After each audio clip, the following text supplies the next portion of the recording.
ఓం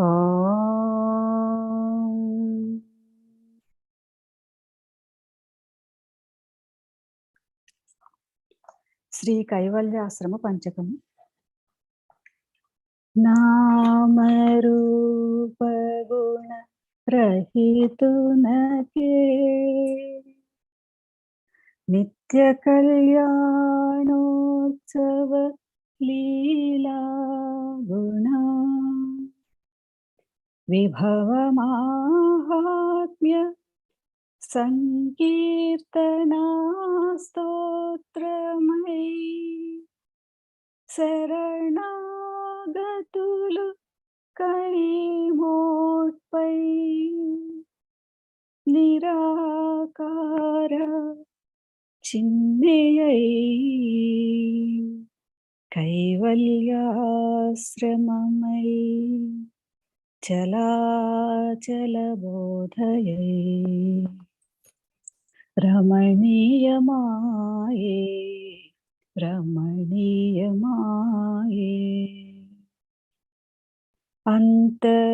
అంతర్జ్యోతిని దర్శింప కోటి దీపమై జ్వలింపగా స్వయంభూవైన జ్యోతిర్మయలింగ ప్రజ్ఞానమంతా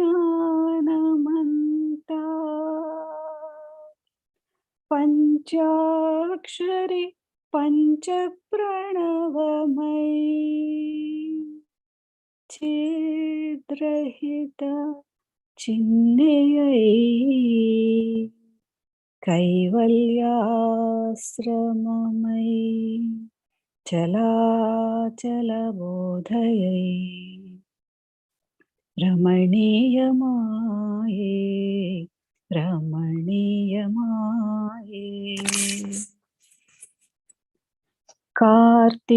కార్తీకమందు గంగాధరున అభిషేక బిల్వార్చనా భస్మదీపధూప హారతుల సేవ హరనామమే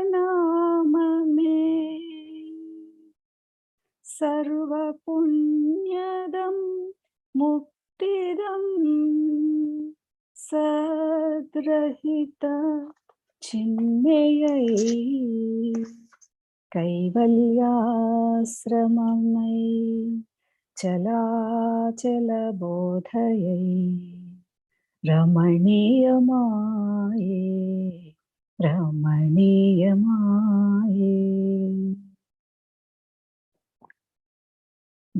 భవనాసన నిరాశ్రయ నిరాధార నిశ్శబ్దమై విశ్వేశ జగదీశ్వర పరమేశ్వరానుసంధానా నాదమై సర్వశూన్యమై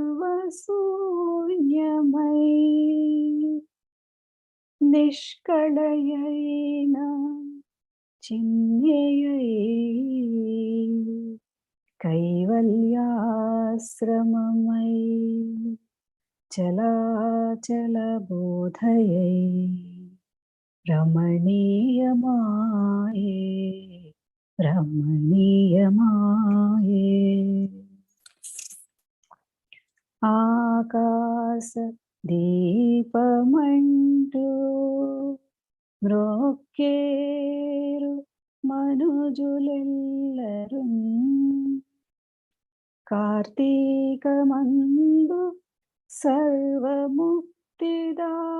సర్వముక్తిదాయకమని సోమ సూర్యాగ్నుల వెలిగెడి కేవలాత్మా చిన్మయై కైవల్యాశ్రమమై చలాచల బోధయై రమణీయమాయే రమణీయమాయే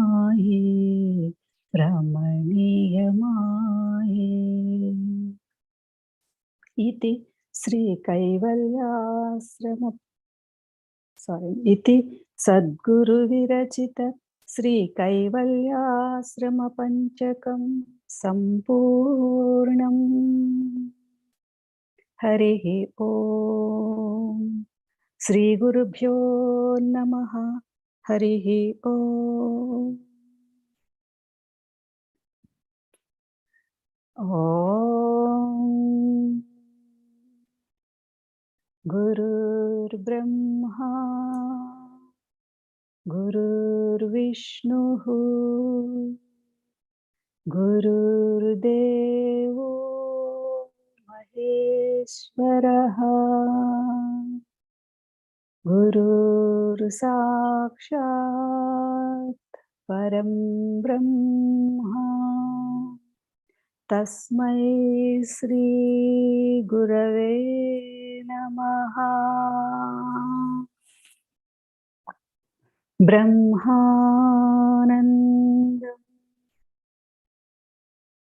परमसुखदं केवलं ज्ञानमूर्तिं द्वन्द्वातीतं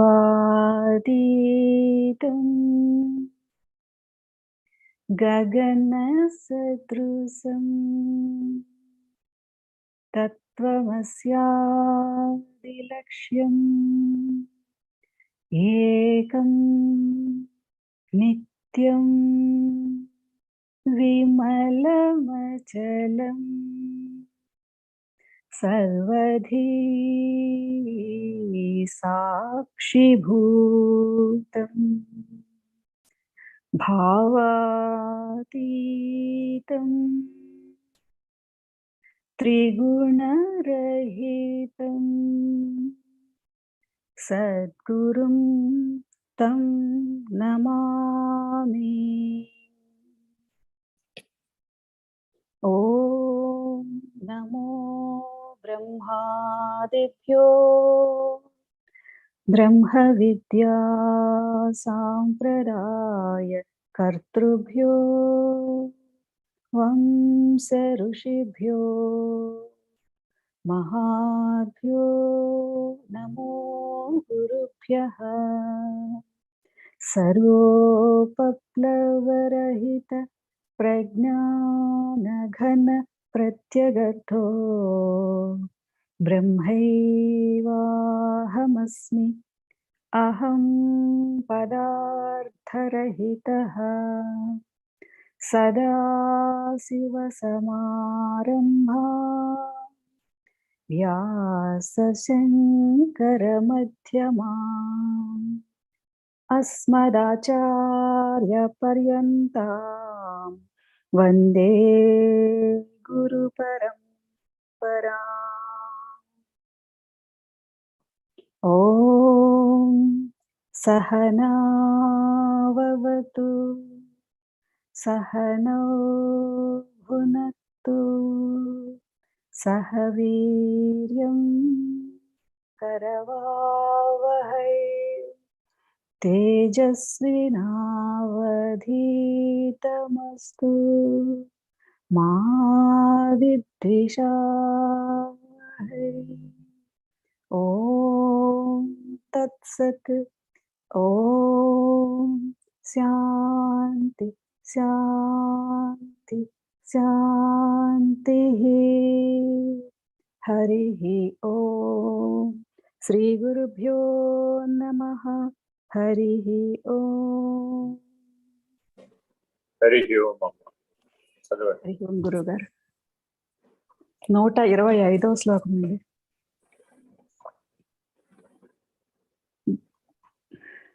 గురు నిందాకరం దృష్ట్వా ధావయేతధవాసయే స్థానం వా తత్పరిత్యాజ్యం జిహ్వచ్ఛేదః క్షమో యది. తాత్పర్యం: శిష్యుడు గురునింద చేయు వానిని చూసి పరిగెత్తిపోవలయును, లేకపోతే వానిని వెళ్ళగొట్టవలయును, లేక ఆ స్థానమునైనా విడిచిపెట్టవలయును. సమర్థుడాయనేని వాని యొక్క నాలుకను ఖండించవలెను. ఈ ఉపదేశం కూడా వాచ్యార్థంగానే ప్రాచుర్యత పొంది. అంటే కొన్ని యుగాలలో కొన్ని కాలాలలో దీన్ని వాచ్యార్థంగా వినియోగించుకుని అలా చేసిన సందర్భాలు కూడా ఉన్నాయి.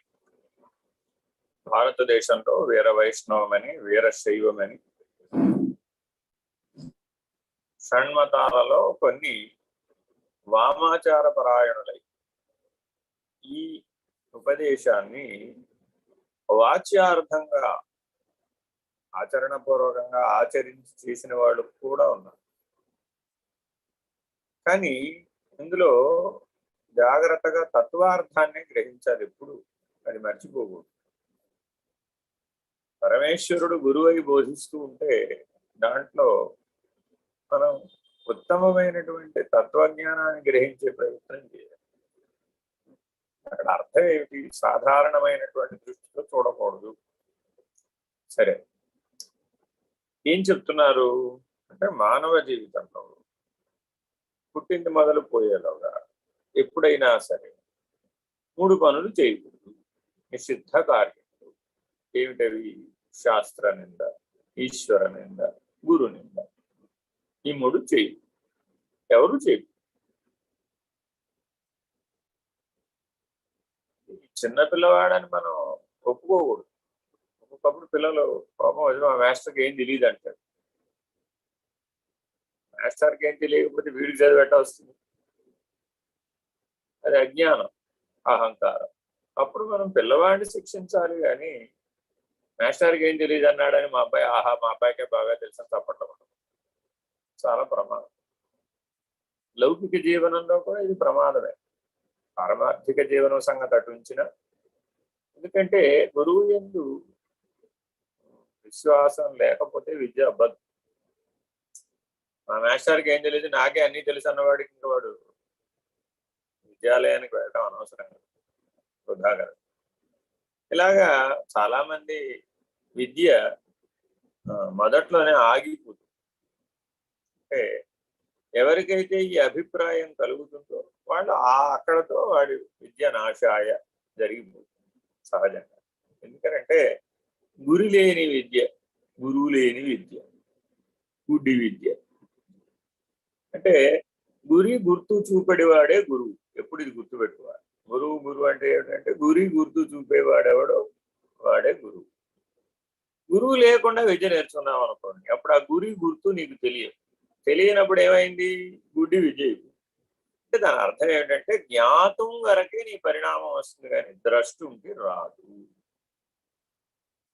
గుడ్డి విద్య. ఎందుకంటే దర్శనం లేదుగా, మరి అది ప్రాప్తించే స్థాయికి ఎదగలేదుగా, ఆ వికాసం రాలేదుగా, ఆ వివేకం ఏర్పడలేదుగా.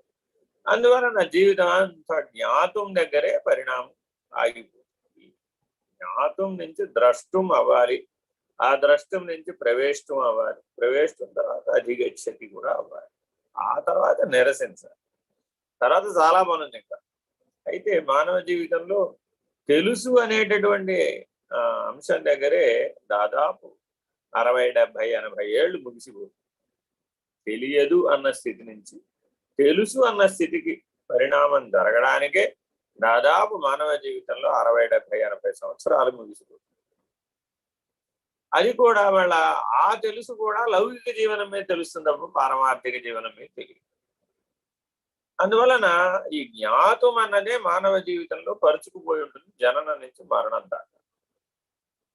దీన్ని సాధన పూర్వకంగా మార్చుకుని ఆ సాధనకి అనుభవ జ్ఞానంతో కూడిన విచారణను జోడించి, సత్శాస్త్ర ప్రమాణాన్ని జోడించి, సదాచార అనుభవంతో జీవిస్తూ దాన్ని నిర్ణయాత్మక స్థితికి తీసుకువెళ్ళగలగాలి.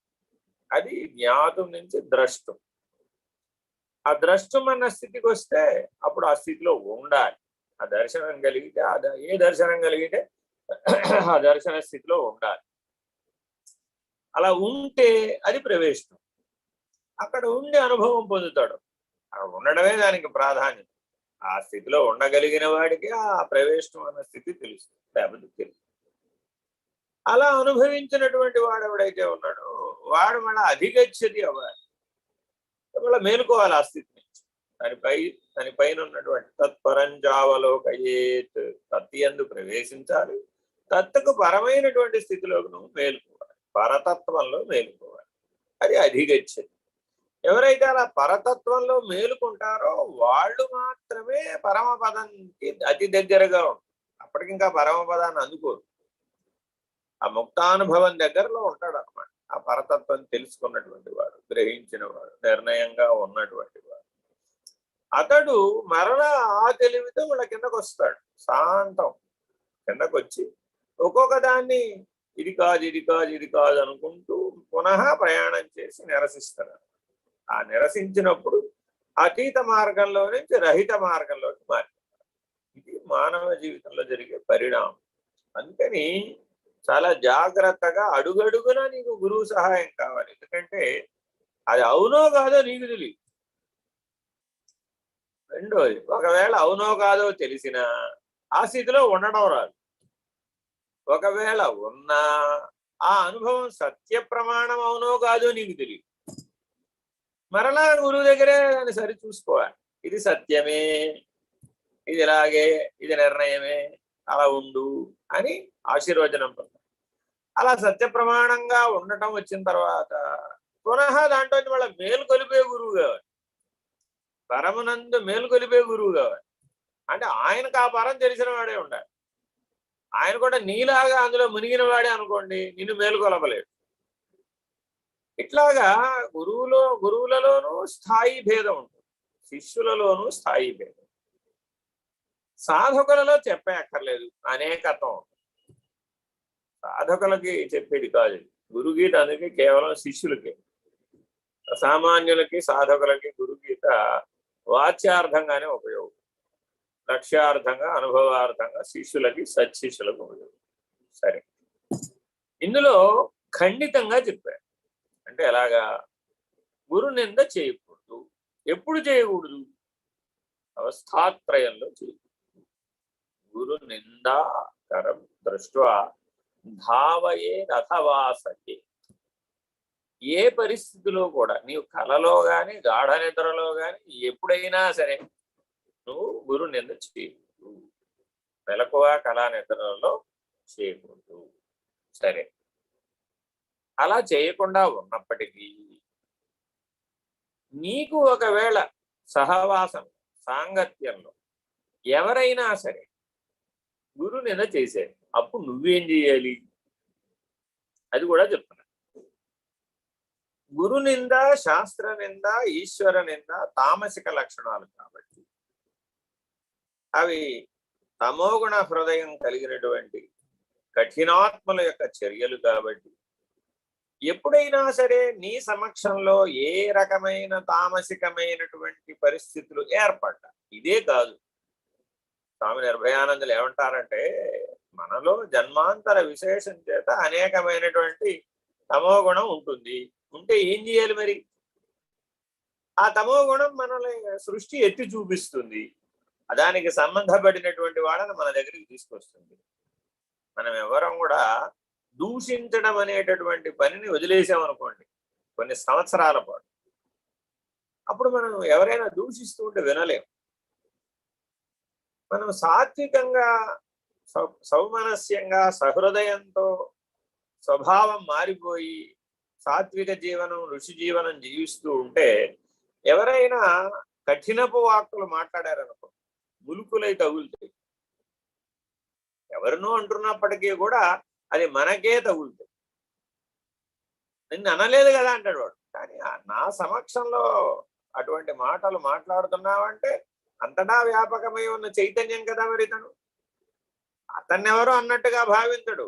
చాలా ప్రమాదకరమైనటువంటి బాధ కలుగు. ఎందుకు ప్రమాదకరమైన బాధ అని అంటున్నానంటే ఆ కఠినపు వాక్కులు గులుకుల వలె హృదయాన్ని చిన్నాభిన్నం చేస్తాయి. అది మంచి పద్ధతి కాదు. సరే, కానీ ఒకవేళ రామాయణంలో అటువంటి సందర్భం ఒకటి వచ్చింది. అక్కడ లక్ష్మణుడు ఈ వాక్యాలను ఉటంకిస్తాడు, గురుగీత వాక్యాన్ని, ఉపదేశం. అందుకనే నేను ప్రతిసారి ఎక్కడ చెప్పినా రామాయణ భారత భాగవతాల సంఘటనలు మీకు చెప్తూ ఉంటాను. ఎందుకనంటే అక్కడ వాళ్ళు ఆచరించి చూపారు. మనం ఏం చేయాలి? అక్కడ ఆచరణలో ఆయన అదే చేశాడు. ధర్మాధర్మములను నిర్ణయించడం చాలా కష్టం ఒక్కొక్క సందర్భం. ఎవరో మన పక్కన కఠినమైన వాక్కులు మాట్లాడుతున్నారు. అప్పుడు మనం ఏం చేయాలి? వీలైతే అక్కడ 3 ఆప్షన్లు ఇచ్చారు. ఏం చేయాలి? సదాశివుడే మూడు అవకాశాలు. ఏం చేయమంటున్నాడు? వారిని చూసి నీవే పరిగెత్తిపో, అసలు ఆ స్థలాన్ని విడిచిపెట్టేసి, నీకు వినపడనంత దూరం, నువ్వు దాంట్లో ప్రవేశించనంత దూరంగా వెళ్ళు. ఒకవేళ నువ్వు వెళ్ళడానికి వీలు కాలేదనుకోండి, ఆ నిందావాక్యములను, ఆ కఠినపు మాటలను, ఆ తామసికమైన పరిస్థితులకు కారణమైన వాడిని దూరంగా పంపించు. అలా కాదనుకోండి, ఇద్దరూ ఆ స్థానాన్ని విడిచిపెట్టారు. ఎందుకని? ఆ క్షేత్రంలో కూడా ఉండొచ్చు ఆ లక్షణం. ఇక సమర్థుడాయనేని నాలుకను ఖండించమంటే అర్థం కత్తి పట్టుకుని నాలుకను వేయమని కాదు. వాటిని అలా మాట్లాడకుండా నిరసించడం, నిరోధించడం అని అర్థం అన్నమాట. పరిత్యాజ్యం జిహ్వాచ్ఛేద క్షమోయేది.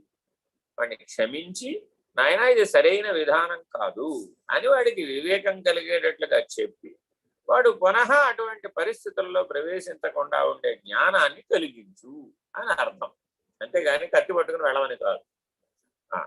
సరే, మీకు ఇప్పుడు 2 సంఘటనలు చెప్తే మీకు అర్థమైపోతుంది. ఒకటేమిటి? శ్రీరామచంద్రమూర్తి మారీచుడిని బంగారు లేడు కనపడింది, అమ్మవారు లోక కళ్యాణం కొరకు సమయం ఆసన్నమైందని గ్రహించింది. ఆవిడకి తెలుసు బంగారు లేడు ప్రపంచంలో ఉండదని. సీతమ్మవారికి ఆ మాత్రం లోక జ్ఞానం లేదంటారా? అయ్యో, ఆవిడకి తెలుసు. కానీ ఆవిడ మహాలక్ష్మి, మహామాయా స్వరూపిణి. ఓహో, ఇప్పుడు సమయం ఆసన్నమైంది, ఇక వనవాసానికి ఎందుకోసం వచ్చామో దానికి టైం వచ్చేసిందని గ్రహించింది ఆవిడ. నాకు బంగారు లేడు తెచ్చిపెట్టమంది. రాముడికి అంతకంటే తెలుసు. ఎంత గొప్పగా మాట్లాడాడో రాముడు. నీవు మెట్టినింటికి వచ్చిన తదుపరి అక్కడి నుంచి ఇప్పటి వరకు ఏది నన్ను కోరలేదు అంటాడు వాల్మీకి. ఈ మాట మాట్లాడాడు. ఏ ఒక్క కోరిక సీతమ్మ వారు కోరలేదు. ఒక్క బంగారు లేడీ తెమ్మని అడగదు. మళ్ళీ ఇంకోసారి అడిగింది, నాకు వనవాసానికి వెళ్తే బాగుంటుంది అనిపిస్తుంది అని పుష్పక విమానంలో అయోధ్యకి వెళ్ళేటప్పుడు అడుగుతుంది. మళ్ళీ 2 కోరికలు అడుగు. ఒక కోరికకేమో రావణ లంకావాసం వచ్చింది. 2వ కోరికకేమో వాల్మీకి ఆశ్రమంలోకి చేరింది. ఇంకా అక్కడతో ఆవిడ పరిసమాప్తి, అవతార పరిసమాప్తి. చూడండి, కోరిక యొక్క ప్రభావం ఎంత బలంగా ఉంటుందనేది ఈ 2 అంశాలు నిరూపిస్తుంది. ఈ లెక్కన అసలు మానవుడు పుట్టింది మొదలు పోయే లోపల ఎన్ని కోరికలు కోరుతున్నాడు. నిజంగా పరమేశ్వరుడు మానవుడు కోరిన కోరికలన్నీ తథాస్తు అని ఉంటే మానవుడు ఉంటాడా? అసలు గణపతి సజ్జానంద స్వామీజీ ఒక ఉపన్యాసంలో అంటారు, మీరు కోరికలన్నీ గనక నేను తథాస్తు నేను గాని ఈశ్వరుడు గాని తథాస్తు అని అంటే మీరు ఈ పాటికి అధపాతాళంలోకి పడిపోయిపోయారు. అందుకని మనం 1008 కోరికలు కోరితే అందులో ఏదో ఒకటి తగినదేదో చూచి కర్మఫలాన్ని బట్టి అది మాత్రమే తథాస్తు అంటాడు పరమేశ్వరుడు. అందుకే అదొకటే ఫలిస్తుంది, 1007 ఫలించవాలి. కాబట్టి మనకంటే విజ్ఞత పరమేశ్వరుడికే ఉంటుంది, కర్మఫల ప్రదాతకే ఉంటుంది, సందేహం లేదు. అందుకే ఆయన సర్వజ్ఞుడు, మనం కించిజ్ఞుడు. సరే, అమ్మవారు అడిగింది బంగారు లేడి. సీత, నువ్వు కోరక కోరావు, ఎందుకు కోరావో నాకు తెలుసు అంటాడు రాముడు. ఒక్కడే ఈ మాట మరి. ఎందుకని? సీత హృదయమే రిగినవాడు. దీనికి రకరకాల విపరీత వ్యాఖ్యలు చేసేవాళ్ళు ఉన్నారు, అవి మనకు అనవసరం.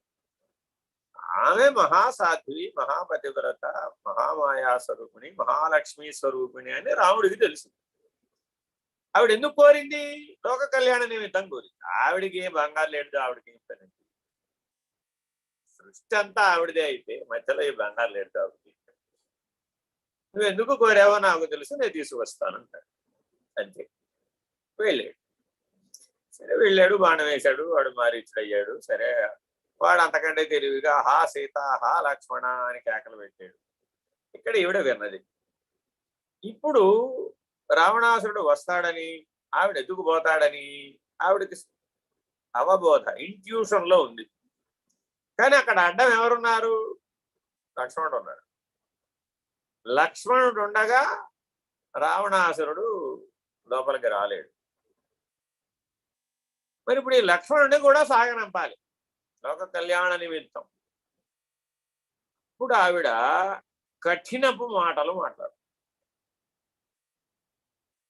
సీతమ్మ వారు ఆవిడ యొక్క అవతార క్రమంలో ఏ ఒక్క చోట కూడా, ఆఖరికి రావణాసురుడి దగ్గర ఉన్నప్పుడు కూడా ఎన్నో బాధలు రావణాసురుడు కఠినపు మాటలతో హింసించినా కూడా, నిన్ను నా కరవాలానికి బలి చేస్తానని కత్తి దూసినప్పుడు కూడా ఏమీ మాట్లాడు. అటువంటి మహాసాధ్వి లక్ష్మణుడితో మాత్రమే కఠినపు మాటలు మాట్లాడు. రామాయణ పాత్రలో ఎక్కడా మాట్లాడు. వనవాసానికి పొమ్మన్నారు, కైకేయిని ఏమీ అనలా. ఇంకా మిగిలిన వాళ్ళందరూ సంభాషించారు కానీ సీతమ్మ ఒక్క మాట మాట్లాడు. దశరథుడు అడిగాడు, నువ్వెందుకమ్మా వెళ్ళడం, వాళ్ళ కదా మమ్మంది వాడు పోయి వస్తారులే అంటే, నేను ఆయన ఎక్కడో ఆయన నీడనైనా నేను కూడా అక్కడే పోవాలి. నీ పితృవాక్య పాలన ఎలాగో పతివాక్య పాలన నాకు అంతే పోవాలి. ఆ రాముడు చాలా తెలివి, అప్పుడు ఆయన కూడా చెప్పాడు, పర్వాలేదులే పోనీ నువ్వు ఉంటానంటే ఇక్కడే ఉండాలి. ఏం స్వామి, నేను మీ నీడ కదా, నీడ ప్రతిబింబము బింబమును విడిచి ఎట్లుండు స్వామి అని ఆవిడ చాలా తెలివిగాడు. కాబట్టి మాయా ఎవరు? ఈశ్వర ప్రతిబింబం. మరి ఈశ్వర సంకల్పం ఈశ్వరుని విడిచి ఎలా ఉంటుంది? అందుకని అధ్యాత్మ రామాయణం బాగా చదవాలి. చదివితే చాలా లోతైన అర్థం. ఒట్టి రామాయణం చదివితే ఒట్టి కథే తెలుసు. సరే, జాగ్రత్తగా గమనిస్తే ఆ కఠినపు మాటలాడటం వలన లక్ష్మణుడు ధర్మాన్ని నిర్ణయించుకోలేకపోతాడు. ధర్మ సంకటం వస్తుంది. ఎందుకని? రామచంద్రమూర్తి వెళ్ళేటప్పుడు లక్ష్మణ జాగ్రత్త, సీత జాగ్రత్త, 2 మాటలు చెప్పాడు ఆయన. అంతే. ఏం చెప్పాడు? జాగ్రత్త, సీత జాగ్రత్త అన్నాడు ఆయన. అంటే సూచిస్తున్నాడు ముందే ఏం జరగబోతోందో. రామచంద్రమూర్తి ముందే చెప్పిళ్ళాడు సీత జాగ్రత్త అని. సీత జాగ్రత్త అంటే ఎవరో వస్తారు ఎత్తుకుపోతారు అని రాముడికి తెలియదునే, తెలుసు కాబట్టేగా సీత జాగ్రత్త అన్నాడు. అంతేగాని ఏదో మనం రోజు బయటికి వెళ్తూ తలుపు వేసుకో జాగ్రత్త అని చెప్పినట్టుగా చెప్పలేదు. మనం కూడా రోజు బయటికి వెళ్ళేప్పుడు తలుపు వేసుకో జాగ్రత్త అని చెబుతాం. అదేం లాభం లేదు. ఆ తాళాలు వేసుకో, ఇవేం పనికిరావు. సరే, ఓకే. ఇప్పుడు లక్ష్మణుడికి కూడా లోక కళ్యాణం జరగబోతుందని తెలుసా తెలీదా? తెలుసు. ఆయన కూడా ఆ నాటకంలో పాత్రధారి. అప్పుడు అంటాడు, అమ్మా నీ నోటి వెంట కఠినపు మాటలు వినడం నాకు ఇదే తొలిసారి. నీవు నాకు తెలిసి ఈ జీవితంలో నువ్వు కఠినపు మాటలు ఏ ఒక్కరితోనూ సంభాషించలేదు. ఇప్పుడు ఇలా మాట్లాడుతున్నావు అంటే దీని వెనక ఎంతో విశేషమైనటువంటి లోక కళ్యాణ కార్యక్రమం ఉండి ఉంటుందని నేను ఊహిస్తున్నాను. కానీ ధర్మం ప్రకారం నేను మా అమ్మకి మాట ఇచ్చాను. వాళ్ళ అమ్మ చెబుతుంది వెళ్ళిపోయేటప్పుడు, వనవాసానికి వచ్చేటప్పుడు, నీకు తల్లి తండ్రి గురువు దైవం రాముడే, ఆయన ఏం చెప్తే అదే చెయ్యి, నేరం అన్న మాట జవదాట మాట, అదే నీకు శ్రీరామ రక్ష అని చెప్తుంది. మా అమ్మ చెప్పింది. ఇప్పుడు మా అమ్మ చెప్పిన దాన్ని నేను ఉల్లంఘించవలసి వస్తుంది. రాముడేమో వెళ్ళేటప్పుడు జాగ్రత్త సీత జాగ్రత్త అన్నాడు, నువ్వేమో రాముడు పట్టరమ్మంటున్నావు. రాముడికి ఏదో రాముడికి ఏమవుతుందమ్మా నేను చెప్తే నువ్వు పెట్టలేదు. సరే, నీ మాటే నేను పాటిస్తాను, నువ్వు కూడా నాకు తల్లివే కదా. అమ్మ నాడు చెప్పింది, ఈనాడు నువ్వు చెప్తున్నావు, నువ్వు నాకు తల్లివే. అన్న భార్య కూడా నాకు తల్లి. అందుకని ప్రతి ఒక్కరికి 7 తల్లులు ఉంటారంట. జాగ్రత్తగా సప్త మాతృకలు అంటారు. ఒకళ్ళే తల్లి అనుకోకూడదు. సరే, నువ్వు చెప్పావు కాబట్టి నేను వెళ్ళి అన్న ఎక్కడికి వెళ్ళాడో చూసుకుని వస్తాను. కానీ ఒక ధర్మం చెప్తున్నాను, ఎవరైనా కఠినపు మాటలు మాట్లాడితే వారు మాట్లాడే స్థలంలో ధర్మాత్ములైన వాళ్ళు ఉండకూడదు. కాబట్టి నేను వెళ్ళిపోతాను. నువ్వు కఠిన మాటలు మాట్లాడావు ఇక్కడ, నువ్వు మాట్లాడిన చోట నేను ఉన్నాను, నువ్వు మళ్ళా శాంతం వహించేదాకా. కాబట్టి వెళ్ళిపోతున్నాను, ఆ ధర్మం కోసం వెళ్ళిపోతున్నాను. రెండో లక్షణం చెప్పాడు, నువ్వు నాకు తల్లి లాంటి దానివి, నీ తల్లి నువ్వు తల్లిగా ఆజ్ఞ వేసావు కాబట్టి మా అన్నను వెతుక్కురమ్మని వెళుతున్నాను. అది రెండో అంశం. మూడో అంశం, మా అన్న చెప్పాడు నిన్ను రక్షించమన్నాడు. నా తపోబలంతో నిన్ను రక్షిస్తాను. నేను ఇక్కడ లేకపోవచ్చు, కానీ నా తపోబలం నిన్ను రక్షిస్తుంది. అటు అన్న మాటని పోషిస్తాను, ఇటు నీ మాటని పోషిస్తాను. నువ్వు మాత్రం లక్ష్మణ రేఖ దాటమాక అంటాడు. వాస్తవానికి సినిమాల్లో జరిగినట్లుగా జరగలేదు. వాల్మీకి రామాయణం చదివితే ఈ ఘట్టంలో లక్ష్మణ రేఖ ఏమి బాణాలతో గీటాలు, భూమి మీద గీతలు పడ్డాలు అలాంటివి ఏం జరగలేదు. ఆయన తపోబలాన్ని ఏం చేశాడంటే ఆ గడప దగ్గర సూక్ష్మమైనటువంటి అడ్డుగోడను నిర్మించాడు. అది కళ్ళగట్ట కనబడుతుంది, కనబడదు.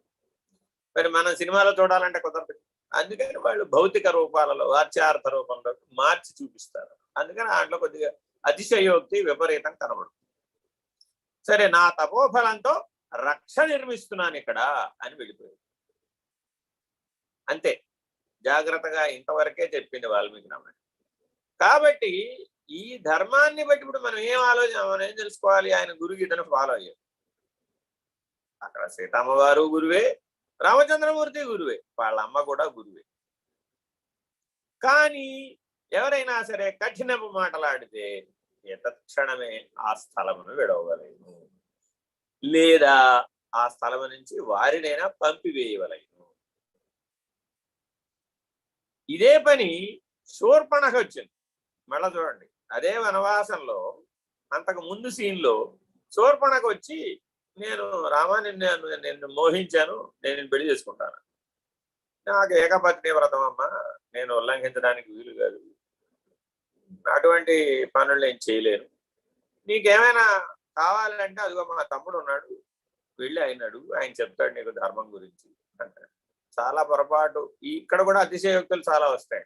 కావాలంటే మా తమ్ముడిని పెళ్లి చేస్తా, అలాంటి మాటలు ఏం మాట్లాడలేదు. ఆయన కూడా అలాంటి పెళ్ళైన వాడే కాబట్టి అలా ఏం చెప్పలేదు. నీకు తగిన సమాధానం మా తమ్ముడు చెప్తాడు ధర్మం ప్రకారం అంటే. సరే, వెళ్ళింది. ఆ మోహం యొక్క ప్రభావం చేత, అది కూడా తమోగుణ సందర్భమే, ఆ మోహం యొక్క ప్రభావం చేత రాముణ్ణి తోలనాడుతుంది లక్ష్మణుడి దగ్గర. ఎందుకు శిక్షించాడు గుర్తుపెట్టుకోవాలి. ఈ ఖండన గొడవ ఎందుకో ఇక్కడ రాశారయ్యా అంటే, ఆ ఖండన చేసి చూపెట్టాడు లక్ష్మణుడు. ఎందుకంటే రాముణ్ణి తోలనాడుతుంది శూర్పణఖ. గురు నింద చేసింది కదా, మరి వెంటనే ఆయన నాలుక ఖండించకుండా ముక్కు చెవులు కోసేసింది. విరూపి, అక్కడ యాక్చువల్ గా ముక్కు చెవులు కోయడం అనేది సినిమాలో చూపెట్టాడు, కానీ అక్కడ అట్లా చేయలేదట. వాల్మీకి అక్కడ రాసేటప్పుడు ఏమంటాడంటే, కురూపిని చేయలే, విరూపిని చేశాడు అంట. ఆ గురు నిందకి శిక్ష పడేటట్లుగా చేశాడు. అంటే ఆవిడ క్రుద్ధురాలై, క్షోభితురాలై పునః తన స్వస్థానానికి తిరిగి వెళ్ళడానికి ఉపయోగపడేటట్టుగా మాట్లాడాడు అని మాత్రమే రాశాడు వాళ్ళు. అని మరి అట్లా చెప్తే మరి మనం సినిమా రక్తి కట్టదు కదా. అందుకని కత్తి థింగ్ అని తీసేసి తక్కువ ముక్కు చెవులు కోసేసి, అదే రక్తం కారిపోతూ ఉంటే రావణాసురుడి దగ్గరికి వెళ్ళి పడిపోయింది. ఆవిడ అసలే కామరూపి, ఆవిడ శరీరాన్ని ఆవిడ సరి చేసుకోలేదు. చాలా అక్కడ ఇఫ్స్ అండ్ బట్స్ చాలా ఉన్నాయి. అని సినిమాలు అవన్నీ పరిగణలో తీసుకోరు, ఏదో పిల్లల కోసం తీసేవి. అందుకే సంపూర్ణ రామాయణం చదవండి ఎవరైనా ఆసక్తి కలిగిన వాళ్ళు. శ్రీనివాస శిరోమణి గారు తెలుగు చేత చేశారు, సంస్కృతంలో ఉన్నదాన్ని యథాతథంగానే చేశారు దాదాపుగా. చదవండి, వాల్మీకి రామాయణం చదివితే అద్భుతంగా ఉంటుంది. ప్రతి చోట ఈ ధర్మ సంకటం వస్తుందండి. ఈ ధర్మ సంకటం దగ్గర ఎట్లా చెయ్యాలి చాలా చాలా ముఖ్యమైనటువంటి సందర్భాలు అన్నమాట. అందుకని ఎక్కడైనా సరే గురు నింద, శాస్త్ర నింద, ఈశ్వర నింద గనక జరిగితే వెంటనే ఆ స్థలాన్ని విడిచిపెట్టు, లేదంటే ఆ నింద చేసే వ్యక్తిని ఆ స్థలం నుంచి పంపించి వేయి. మూడవది, ఆ నింద ఎవరైతే చేస్తున్నారో ఆ నింద జరగకుండా ఉండేటట్లుగా అతనిని కౌన్సిలింగ్, అతనితో మాట్లాడి అతని యొక్క వాక్శక్తిని విరమింప చేయవచ్చు అలా. కానీ ఒక్కొక్క సందర్భంలో అది సరైన పద్ధతి కాదు. మూడవది సరైన పద్ధతి కాదు. వాక్కును చేయాలి అంటే ప్రకృతి ధర్మాన్ని వ్యతిరేకింపచేసి శక్తిని వాడాలి. చేయొచ్చు అట్లా, అదేం రెప్పపాటు పని. కానీ అక్కడ కర్మశేషం మిగులుతుంది. అందువలన జ్ఞానులు ఎవరు కూడా ఈ మూడవ పనికి ఉపయోగిస్తారు, శక్తిని వాడడం. ఈ సందర్భంలో స్వామి నిర్భయానందులు కూడా నన్ను హెచ్చరించారు, ఏ జీవితంలో ఎప్పుడు శక్తిని వాడను అని ప్రమాణం చెయ్యి అని నా చేత ప్రమాణం తీసుకున్నాను. అందువలన ఏ సందర్భంలోనూ శక్తిని వాడటం కుదరదు. గురువుకి వాగ్దానం చేశాం కదా, మరి ఎరుకనంట బోనని భాష చేసితివేని అని మనకు ఒక అర్థం ఉంటుంది. ఎందుకంటే ఎరుకని అంటితే మళ్ళా కాలంలోనో కర్మలోనో కర్మశేషం మిగులుతుంది, ఆ ఎరుక శేషం మిగిలితే మళ్ళా జన్మకు రావాలి. అందుకని బయలు దర్శనం అయ్యేటప్పుడే ఒక వాగ్దానం తీసుకుంటారు, మరల ఎరుకనంట బోనని భాష చేసితివేని అదిగో పరిపూర్ణమని తెలియజేసేదని అంటాడు గురువు. శిష్యుడికి పరిపూర్ణం తెలియబడుతుంది, అప్పుడు ఎరుక విడిచేస్తుంది. ఇది జరుగుతుంది. ఇట్లా జరిగిన తర్వాత మరి ఆ వాగ్దానానికి జీవితకాలం కట్టుబడి ఉంటారు. అది ఎవరి గురించి అయినా సరే, ఎవరి సందర్భంలో అయినా సరే, అక్కడ తన మన పర భేదం ఉంటుంది. కాబట్టి చాలా జాగ్రత్తగా వ్యవహరించాలని అర్థం. సరే, ఏదేమైనప్పటికీ కూడా తామసికమైనటువంటి జీవనం నీ చుట్టుపక్కల ఎప్పుడైనా గనక జరిగేటటువంటి సందర్భం ఏర్పడింది, అప్పుడు నువ్వు ఈ ఉపాయములను ఉపయోగించుకొని ఆ తామసిక శేషం నీలో ముద్ర పడకుండా చూసుకోవాలి. ఇది చాలా చాలా ముఖ్యం. కొన్ని సందర్భాలలో మనం ఏం చేయలేము. వాళ్ళందరూ వైపరీత్య లక్షణాలు కలిగిన వాళ్ళ సంగత్యంలోకి మనం వెళ్ళామనుకోండి, వాళ్ళందరూ నిందాస్థుతులతో మాట్లాడుకుంటూ ఉంటారు అనుకోండి. ఆ నిందాస్థుతులు మరి తప్పు కదా, ఆత్మజ్ఞానానికి వ్యతిరేకం కదా. అలాంటి దుర్భాషలు మాట్లాడవు, దుస్సహమైన ప్రవర్తన కూడా ఈ గ్రహింపు ఉండాలి. అందువలన ఈ గురుగీతని ముఖ్యంగా తమోగుణంతో కూడినటువంటి సందర్భాలలో ఈ ఉపదేశాన్ని మానవులు చక్కగా ఉపయోగించుకోవాలి. ఆ తామసికమైనటువంటి ప్రవర్తన నుంచి దూరంగా ఉండాలి. అటువంటి ప్రవర్తన కలిగిన వారు ఒకవేళ ఏర్పడినచ్చు దానికి దూరంగా ఉండాలి. Very very important. సరే, ఏమండి, తామసికమైన ప్రవర్తన ఎవరో ఒకరు చేశారనుకోండి, ఆ ఎవరో ఒకరు చేసినప్పుడు వాడిన వస్తువులకి ఆ తామసికమైన ప్రవర్తన అంటుతుందా? Very very important. దీనికి ఒక ఉదాహరణ మీకు అందరికీ తెలిసే ఉంటుంది. చచ్చిపోయిన పాముని మెళ్ళ వేస్తాడు ఆయన. ఎవరు? పరీక్షను మహారాజు. ఏదో వేటకు వెళతాడు, దాహం వేస్తుంది, ఋష్యాశ్రమం, శమీక మహర్షి యొక్క ఋష్యాశ్రమం ఉంటే వెళతాడు. వెళితే ఆయన నీళ్లు అంటాడు. ఆయనేమో సమాజ నిష్ఠలో ఉంటాడు, బయటికి రాడు. ఈయనకి తత్కాలవత్ ఆగ్రహం కలిగింది. అక్కడ ఏదో చచ్చిపోయిన బాగుంటే ఆయన మెడలో వేసి ఆయనని పరాభవించానని అనుకుని భావించి సంతృప్తి పడి అహంకారం దుర్నడత వ్యవహారం చేసి వెళ్ళిపోతాడు. ఇంతలో వాళ్ళ అబ్బాయి వస్తాడు, శక్తి వచ్చి ఈ ఎవడైతే వేశాడో వాడు సర్పదష్టుడైపోతాడు కాక, వీడు వాడని లేదు, ఎవరు వచ్చాడో ఏమో ఆయనకు అనవసరం. వెంటనే ఆయనకు తపశ్శక్తి ఉంది, ఒక శాపాన్ని విడిచిపెట్టేశాడు. ఈ లోపల ఆయన బయటకు వచ్చాడు. అయ్యయ్యో ఎందుకు చేసేవయ్యా అలాగా? శాపం ఇచ్చే ముందు నీకు దూరదృష్టి ఉండాలి కదా, ఏం జరిగిందో నీ దివ్య దృష్టితో తెలుసుకుని ఉచితానుచితములు ఎరిగి ఆ వ్యక్తి ఎదురుకుండా ఉండగా నువ్వు ఇవ్వాలి కానీ ఆ వ్యక్తి పరోక్షంలో శాపం ఇవ్వకూడదు కదా, అది అధర్మం కదా. ఆ శాపాన్ని వెనక్కి తిప్పడానికి అతనికి అవకాశం ఇచ్చే, పశ్చాత్తాపానికి అవకాశం ఇచ్చేటటువంటి సందర్భం లేకుండా పోయింది కదా. మరి అది తప్పు కదా. ఇవన్నీ సృష్టి ధర్మానికి వ్యతిరేకం, ఇలా చేయకూడదు కదా అని తండ్రి చెప్తాడు. మరి వెళ్ళి ఇప్పుడు ఆయనకి చెప్పిరా అని అతన్నే పంపిస్తాడు. దీన్ని ఇట్లా నువ్వు చేసావు నాకు తెలియదు, నువ్వు చేసావని నాకు తెలియదయ్యా, అందుకని నాకు శాపం ఇచ్చేసాను అని వెళ్ళి చెప్పిరా. కనీసం అతను కాపాడుకునే ప్రయత్నమైనా చేస్తాడు అంటాడు. చూడండి ఎంత మానవతావాదం ఈ సందర్భం. ఇంతకీ ఆ రాజుగారు విచారణ చేశాడు, అసలు నాకెందుకు అటువంటి దుర్బుద్ధి కలిగింది. దుర్యోధన మహారాజు పెట్టుకున్నటువంటి కిరీటం పెట్టుకుని ఆ రోజు వేటకు వెళ్ళాడు. అనేక కిరీటాలు ఉన్నాయి, ఆ రోజు ఆ కిరీటం ఆయన ఆకర్షించింది, పెట్టుకున్నాడు.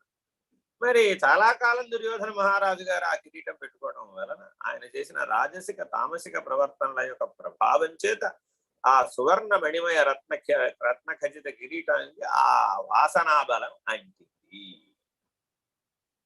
తద్వాసనా బలం ఈయనలో ఉన్నటువంటి కర్మశేషాన్ని ప్రేరేపించింది. ఈయనలో కూడా ఉండాలి. మళ్ళా దానికి అంటితే సరిపోదు, అది నీలో కూడా ఉందనుకోండి, రెండూ కలిసి నీకు దుర్బుద్ధి కలిగేట్టు చేస్తుంది. ఇది గుర్తుపెట్టుకో. నీవు పరిశుద్ధంగా ఉన్నావు అనుకోండి, ప్రమాదం లేదు. పోనీ నువ్వు వాడేటటువంటి వస్తువులు కూడా సద్వస్తు సంచయనమే అయి ఉన్నది అనుకోండి, ఇబ్బంది లేదు. ఏవైనా తామసిక ప్రవర్తనతో కూడినటువంటి అంశాలు ఉన్నాయి అనుకోండి, అప్పుడు అవి ఆ తామసికమైన గుణాన్ని వృద్ధి చేసేటటువంటి దుర్వాసనను కలిగి ఉంటాయి. అది నీలో ఉన్న తమో గుణాన్ని విజృంభింపజేస్తుంది.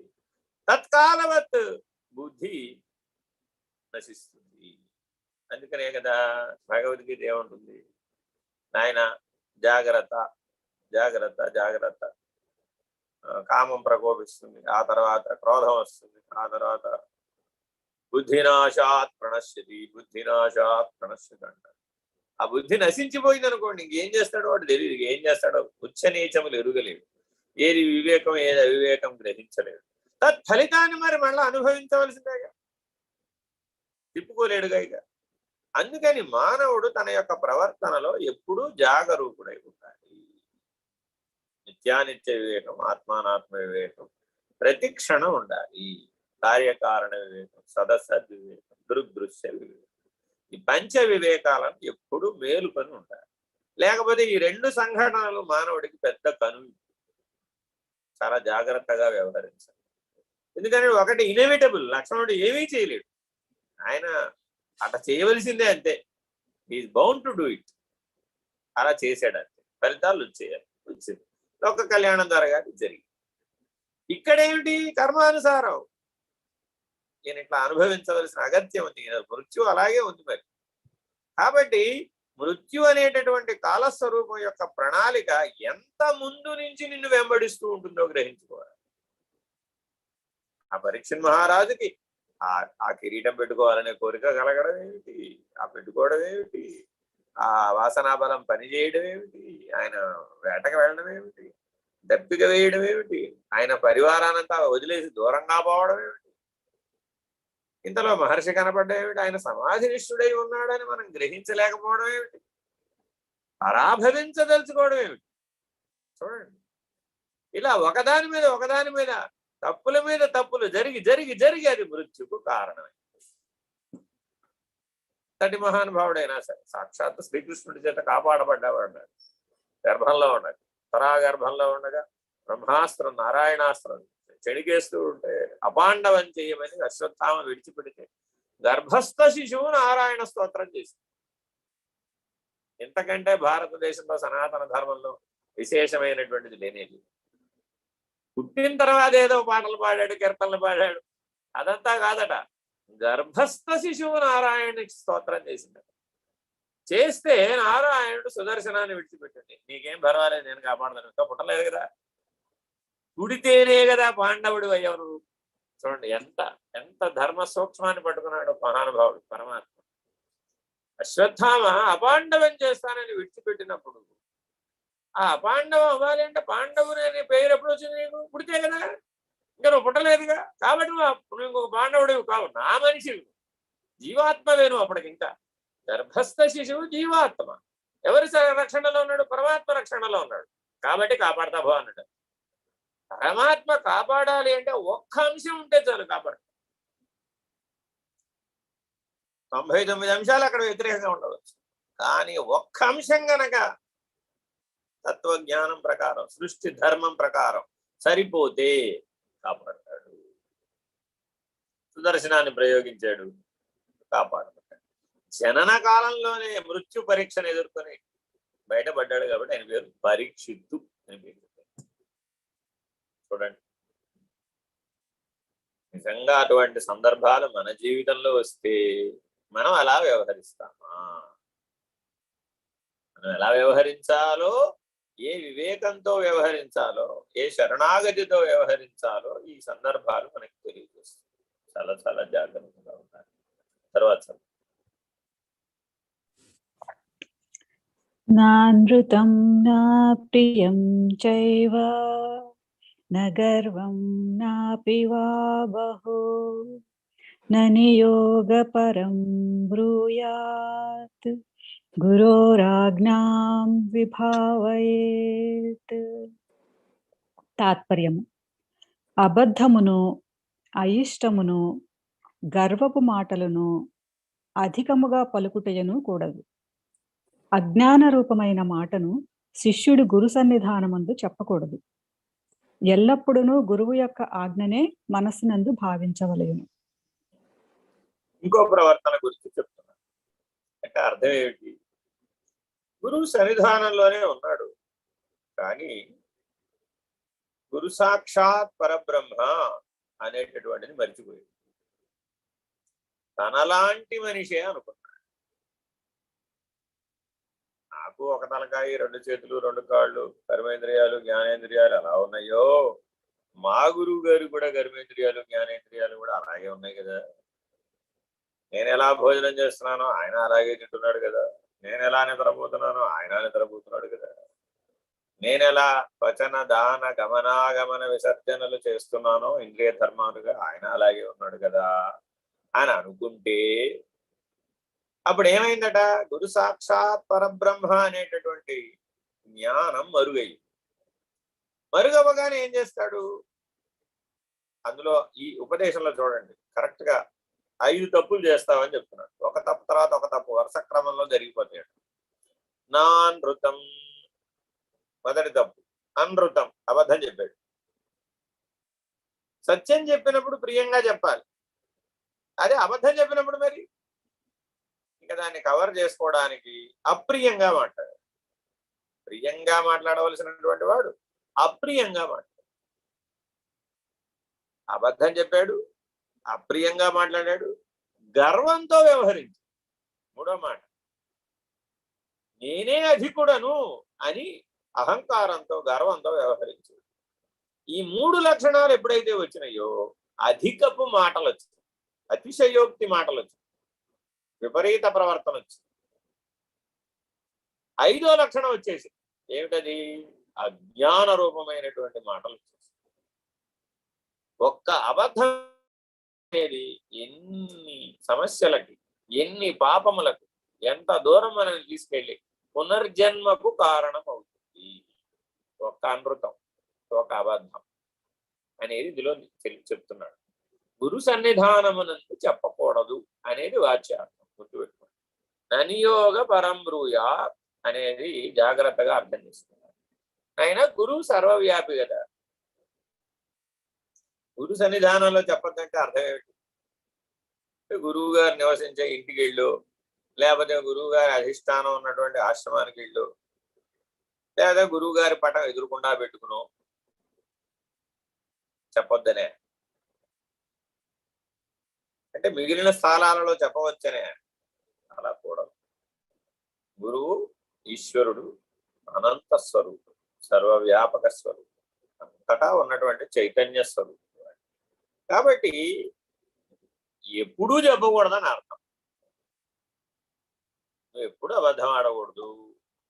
ఎప్పుడు అబద్ధం ద్వారా వచ్చేటటువంటి అప్రియమైన మాటలు మాట్లాడకూడదు. అప్రియం మాటలు మాట్లాడడం ద్వారా వచ్చినటువంటి గర్వపు మాటలు మాట్లాడకూడదు. గర్వం ద్వారా వచ్చినటువంటి అధికపు మాటలు మాట్లాడకూడదు.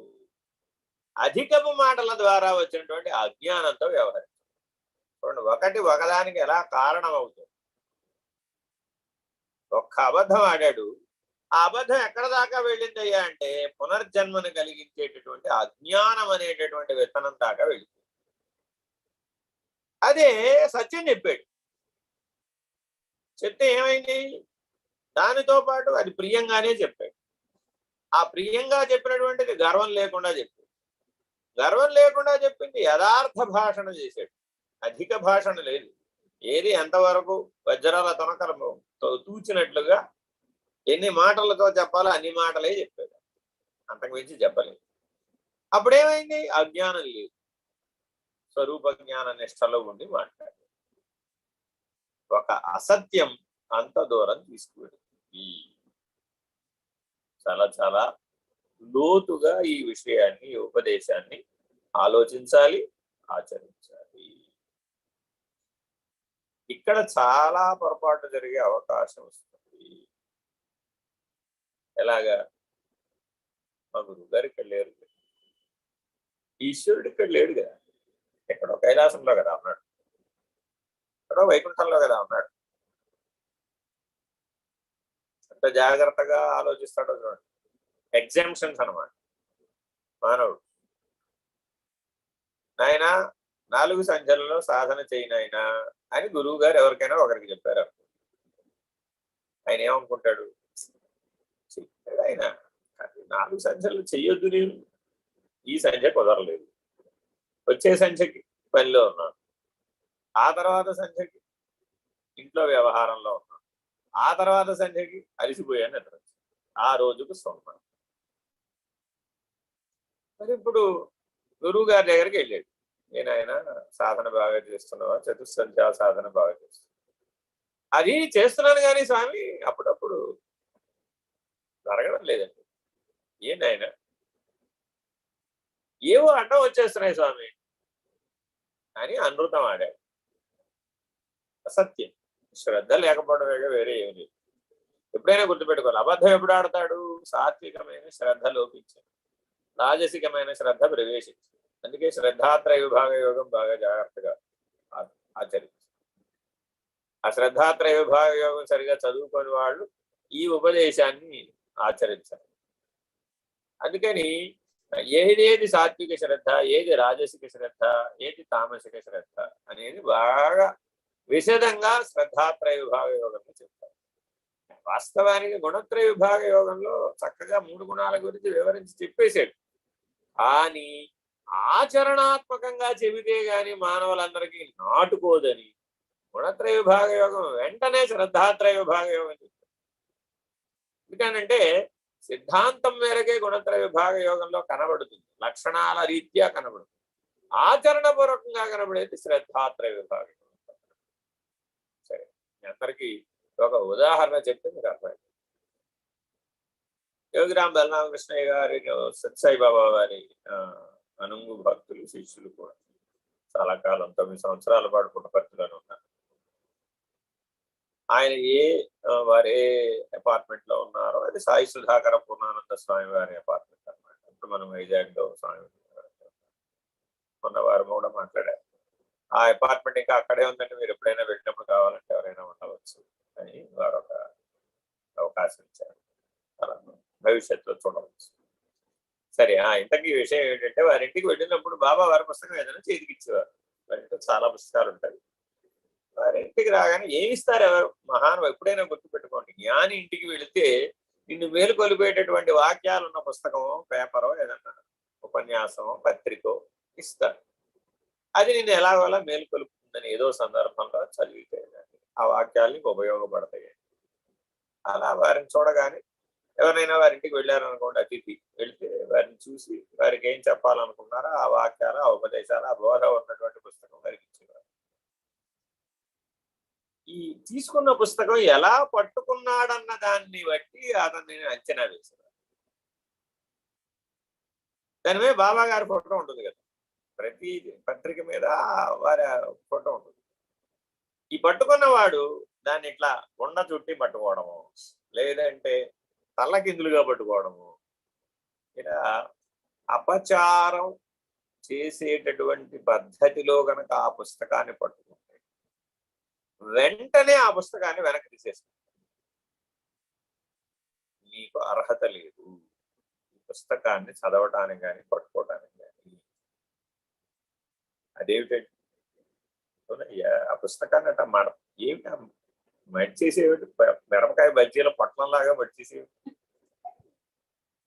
లేదంటే బాబా గారు అన్నారు కదా, దాని ఎంత ఆదరణతో, ఎంత గౌరవంతో సద్గురుమూర్తిని శరణాగతితో నమస్కారం చేసుకుని నేను ఉద్ధరించేటువంటి భగవత్ ప్రసాదంగా భావించి స్వీకరించే ఉత్తమమైన బుద్ధి ఉండాలి.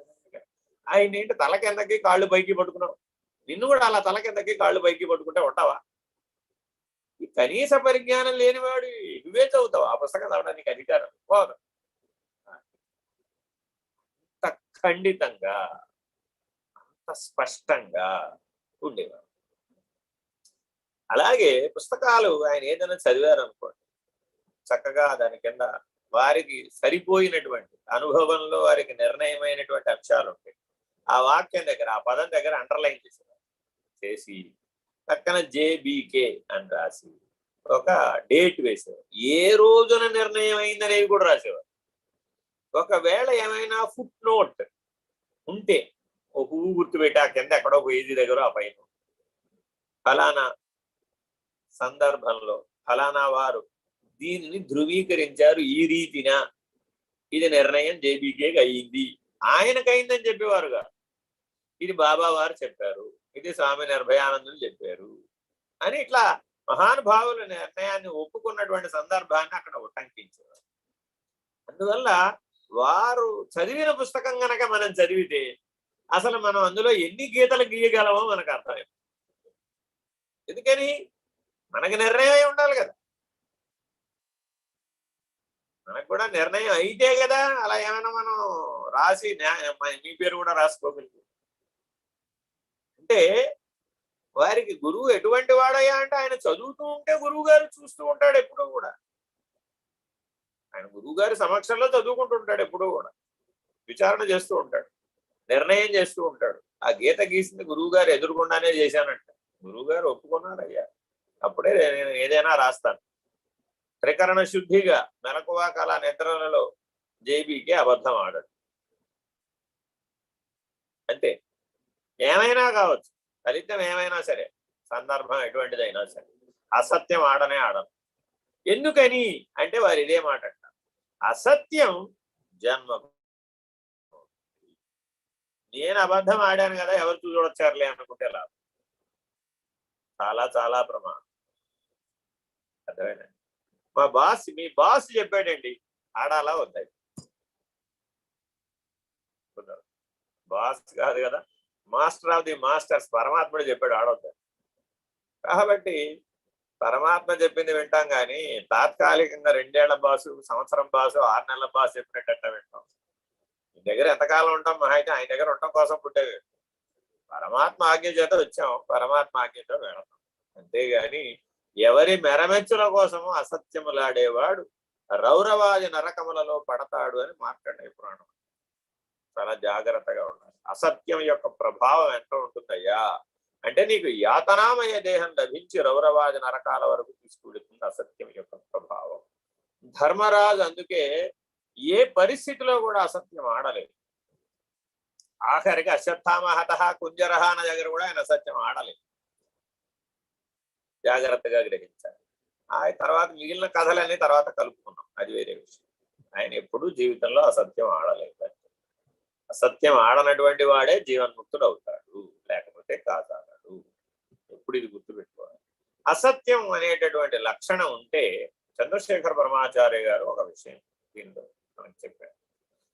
ఎవరైనా సరే ఏ సాధనైనా చేస్తూ ఉంటారు, అది జపము, నామస్మరణము, సంకీర్తనము, తపము, ధ్యానము, ఏ సాధనైనా కావచ్చు. ఏ ఒక్క అబద్ధం ఆడినా సరే అంతటితో ఆ ఉపాసనా బలం అతన్ని వదిలిపెట్టేస్తుంది. అంతటితో సున్నా, మళ్ళా సున్నాకు వచ్చేస్తుంది. నువ్వు ఎన్నేళ్ళుగా అయినా చేస్తుండవచ్చు. ఆ అసత్యం ఆడగానే మొత్తం ఆ సత్యం వ్రతం దీక్ష అనేటటువంటిది పోయినంగానే నీ తపోఫలం అంతా కూడా, నీ జప ప్రభావం అంతా కూడా, నీ ధ్యానం సమస్తం, నీ సాధనా బలం నిన్ను వదిలేస్తుంది. అందుకని బ్రహ్మజ్ఞానం పొందాలి అంటే సత్యవ్రత దీక్ష ఉండాలి. నిత్య సత్యవ్రత దీక్షుడే, దీక్ష కలిగిన వాడే బ్రహ్మజ్ఞానాన్ని పొందుతాడు. వాడికే త్రికరణ శుద్ధి ఉంటుంది. తర్వాత ఈ విషయం గురించి సత్యహరిశ్చంద్రుడు విశ్వామిత్రుడి దగ్గర కథ అందరికీ తెలిసింది. కూర్చుంటే అయిపోయాయి, ఏముంది, నేను ఇవ్వలేదండి మాట అంటే అయిపోయాయి కదా. కానీ సత్యహరిశ్చంద్రుడు ఆ మాట అన్నాడు, నేను ఇచ్చానన్నాడు, ఇస్తానన్నాడు. ఎంత అవస్థలు వచ్చినా సరే, ఎన్ని దురవస్థల పాలైనా సరే, నేను ఆడిన మాట ఆడానంట, మాట్లాడలేదని నేను వాగ్దానం చేయలేదని అనను అంటాడు. అలాగే ఎవరెవరైతే ఉపనయనం కలిగిన వాళ్ళు ఉన్నారో గుర్తుపెట్టుకోవాలండి, బ్రహ్మోపదేశం చేసే ముందు ఎవరెవరైతే, అంటే గురూపదేశం బ్రహ్మోపదేశం రెండు సమానమే. అంటే మేము ఆ వర్ణంలో పుట్టలేదు కదండి, మాకు ఉపనయనం లేదు కదా అనుకోకండి. మీకు గురువు ఉండి మీకు ఉపదేశం గనక ఉంటే మీకు బ్రహ్మోపదేశం ఉన్నట్టే. బ్రహ్మజ్ఞానం ఉన్న గురువు చేసే ఏ ఉపదేశమైనా బ్రహ్మోపదేశమే. సరే, ఇంకో మాటల్లో చెప్తాను మీకు అర్థమయ్యేటప్పుడు. మీలో సుషుమ్నాఖ్యము మీకు తెలియబడేటటువంటి ఏ సాధన మీరు చేసే ఉపదేశమైనా సరే, మీకు తెలియబడిందంటే చాలు. సుషుమ్న తెలియబడిందంటే మీకు బ్రహ్మోపదేశం ఉన్నట్టు. దానికే బ్రహ్మసూత్రం అంటే. ఆ బ్రహ్మోపదేశ కాలంలో నీవు సత్యవ్రత దీక్షుడవై వర్ధిల్లు నాయనా అని ఆశీర్వదిస్తారు బ్రహ్మవేత్తలందరూ. ఎందుకంటే ఆ వటువుకి బ్రహ్మజ్ఞానం లభించాలి అంటే ఒక దీక్ష ఉండాలి. ఆ దీక్ష ఏడే అంటే సత్యవ్రత దీక్ష. అంతేగాని వటువుకి మెడలో బంగారం వేద్దామా, చైన్ వేద్దామా, వెండికి గిన్నెద్దామా, లేకపోతే ఇంకేదో వెండి బంగారాలు అవేరాలు అవేం పనికిరావు. ఎందుకని ఆ బ్రహ్మజ్ఞానులు ఆదేశం ఎటువంటిదయ్యా అంటే సత్యవ్రత దీక్షుడవై వర్ధిల్లు అని ఆశీర్వదిస్తారు. ఆ సత్యవ్రతం ఎంత బ్రహ్మాండమైనటువంటి వ్రతం అయ్యా అంటే బ్రహ్మనిష్ఠుని చేసి ఆఖరికి పరబ్రహ్మం అనే నిర్ణయం దగ్గర విడిచిపెడుతుంది. కాబట్టి అసత్యం అనేటటువంటిది ఎంత ప్రమాదకరమైనదయ్యా అంటే అది జన్మకు కారణమవుతుంది. సరే, శ్రీకృష్ణ భగవాను సత్య అసత్యముల గురించి ఓ ప్రశ్న అడిగారు. ఏమంటే సత్యం చెప్పడానికి అవకాశం లేని పరిస్థితులు వస్తే ఏం చేయమంటావు? కొన్ని సందర్భాలలో చెప్పడానికి వీలు కాకపోవచ్చు. మరి అప్పుడు ఏం చేయాలి? ఎందుకు మాట్లాడాలి? మౌనంగా ఉండొచ్చు, మౌనంగా ఊరకుండొచ్చు కదా, తటస్థంగా ఉండు అంతే తప్ప అసత్యమా సత్యమా అనే మీమాంసలోకి నువ్వు వెళ్ళమా. సాక్షిగా ఉండు. నీ జ్ఞానంలో, నీ బ్రహ్మనిష్టలో నువ్వు, నీ ఆత్మనిష్టలో నువ్వు, నీ సమాజ నిష్టలో నువ్వు, నీ మౌనంలో నువ్వు, అంతే. అప్పుడు నువ్వు ఆదిత్య సమానమైనటువంటి వాడు, సర్వవ్యాపక ప్రకాశ నిష్టలో ఉండు. నీకప్పుడు సత్యాసత్యములనే ద్వంద్వముల జోలి నీకు రాదు అంటాడు పరమాత్మ. ఇది ఒక ఉపాయం. అంటే అన్ని వేళలా వీలవుతుందా? జీవితం అంతా అయితే వీలవుతుందా? కొండొకచో వీలు కాకపోవచ్చు. అంటే ఉదాహరణ చెప్తాను. పిల్లవాడికి తల్లి ఏమిటేమిటో చెప్తుంది. వాడు గనక నిజంగా తెలివైన వాడై ఉండి ఇది సత్యమేనా అని తిరిగి అడిగాడు అనుకోండి, అయిపోతుంది ఇప్పుడు పని. ఎందుకని? ఆవిడ పని ఆ పూట అన్నం పెట్టాలి వాడి. అంతా వాడి గొడవతో ఆవిడకి అనవసరం. ఉల్లిపాయంత ఊర్లో పొట్టకాయంత మనిషి ఉన్నాడు అంటే నీ ఉల్లిపాయంత ఊరు ఎక్కడి తేవాలి, ఆ పొట్టకాయంత మనిషి ఎక్కడి తేవాలి, అదంతా అనవసరం. ఆవిడ ఐదు పూటకి అన్నం పెట్టాలి అంటే. ఉల్లిపాయంత ఊరు పొట్టకాయంత మనిషి కథ చెప్పేస్తుందంటే అయిపోతుంది, వాడు అన్నం తినేస్తాడంటే ఆవిడకి కావాల్సిన అన్నం తింటాడు. ఆవిడప్పుడు యశోద, వాడు బాలకృష్ణుడు. కాసేపు ఆవిడ భావన అంతే తప్ప ఆవిడ బుద్ధిపూర్వకంగా అసత్యం చెప్పడం లేదు. ఆవిడ అంటే బుద్ధిపూర్వకంగా అసత్యం చెప్పడం వేరు, అన్యాపదేశంగా అసత్యం చెప్పడం వేరు అని అంటారండి. తెలిసి చేసినా తెలియక చేసినా నిప్పు కాల్చగా మానదు అంటాడు పరమాత్మ. బాగా గుర్తుపెట్టుకోండి.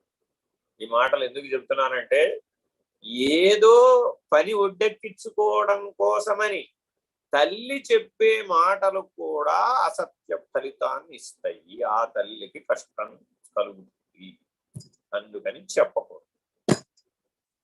మా అబ్బాయి అన్నం తినటానికి చెప్పానండి, పనికిరాదు. ఎందుకని? అష్టమూర్తులు గాని సత్యవ్రత దీక్షను ఈశ్వరుడు గమనిస్తున్నాడు. ఎప్పుడు పరమేశ్వరుడు అష్టమూర్తులు గాని ఎందున్నాడు? నీ చుట్టూతా ఉన్నాడు. అంతర్బాహ్యములు లేక అంతటా వ్యాపించి ఉన్నాడు అష్టమూర్తులే. అందుకే మనం 8 దిక్కులకి నమస్కారం చేస్తున్నాం, 10 దిక్కులకు కూడా చేస్తున్నాం. అటువంటిప్పుడు నువ్వు ఏ ఒక్క సందర్భంలో అసత్యం పిల్లవాడి కోసమని సత్యమే చెప్పు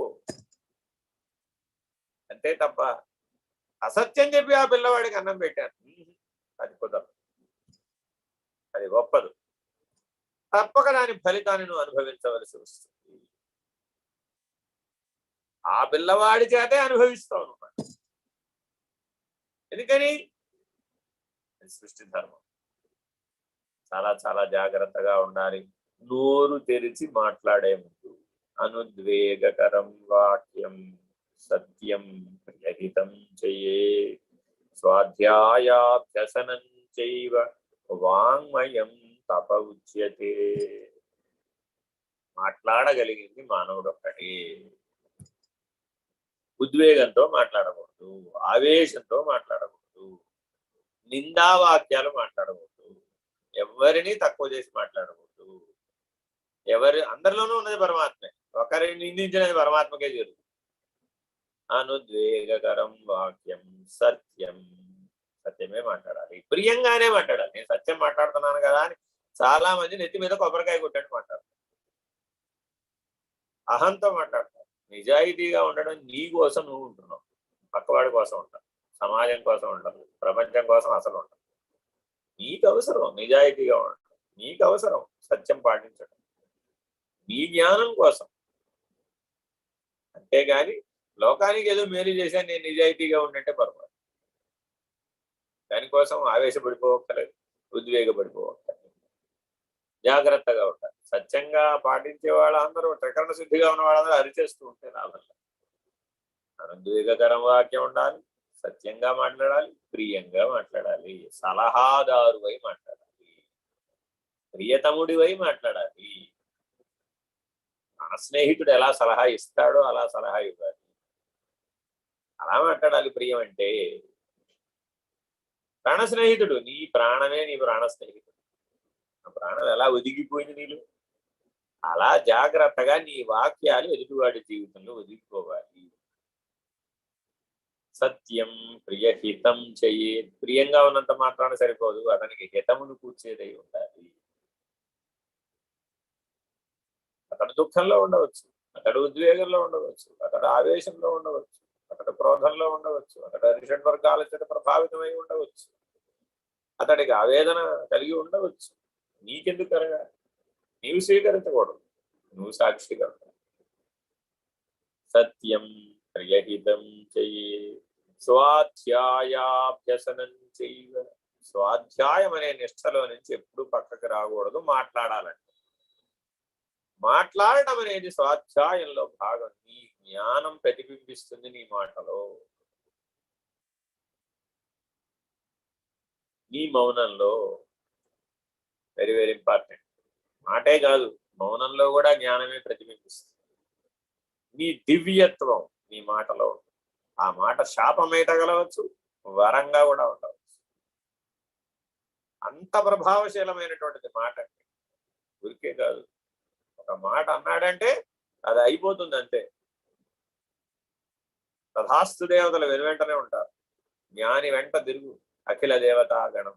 అందుకని తొందరపడి మాట్లాడడం. ఎంతో నిగ్రహం ఉంటుంది, ఎంతో మౌనం ఉంటుంది, చాలా జాగ్రత్తగా స్పందిస్తారు. ఆ మౌనంతో మాట్లాడే ప్రయత్నం చేస్తారు. వాళ్ళ మౌనాన్ని అర్థం చేసుకోలేని పరిస్థితి వస్తేనే మాట్లాడు, లేకపోతే మాట్లాడు. స్వాధ్యాయాభ్యసనం చెయ్య వాంగ్మయం తప ఉచ్యతే. ఆయన మాట్లాడిన ప్రతి మాట సువర్ణాక్షరాలతో మనం లిఖించుకోవాలి, భద్రపరుచుకోవాలి అనేటట్లుగా మాట్లాడేవని గాలి కొట్టుకుపోయేటటువంటి పేలపిండిలాగా ఉంటే ఎట్లాగా, అది లాభం లేదు. జాగ్రత్తగా ఈ వాక్ తపస్సు చేసేటటువంటి వాడు మాత్రమే ఈ ఉపదేశాన్ని సరైనటువంటి పద్ధతిలో ఆచరించగలుగుతాడు. అతడే గురు నిష్ఠ కలిగినటువంటి నిజ శిష్యుడు అవుతాడు. హరి ఓం శ్రీ గురుభ్యో నమః. హరి ఓం. హరి ఓం. దేశికేంద్రాయ నమః. శ్రీమత్పరశివరూపగురో కామితశోషితలోకగురో విబుధా ప్రార్థితలోకగురో ఆమోదమదాంతసుదీపగురో కలిపాదిత సంత్రార్థగురో స్థాపిత షణ్మత సారగురో स्थापापवमुनिवन्द्यगुरो श्रद्धाध्यक्षरसान्तगुरो करुणासागर परमगुरो निरुपममहिमानिलय गुरो जय जय परशिवलोकगुरो जय शुभशङ्कर रूपगुरो भवहर परशिव भुवनगुरो जय शुभमङ्गल जगद्गुरो जय जय जय जय गुरुप्रसाद गुरो जय शुभमङ्गललोकगुरो जय जय जय जय निर्भयानन्द गुरो जय शुभमङ्गल जगद्गुरो जय शुभमङ्गल जगद्गुरो जय शुभमङ्गल जगद्गुरो ॐ नमो भगवते स्वामी निर्भयानन्दाय ॐ पूर्णमदः पूर्णमिदं पूर्णात् पूर्णमुदच्यते पूर्णस्य पूर्णमादाय पूर्णमेवावशिष्यते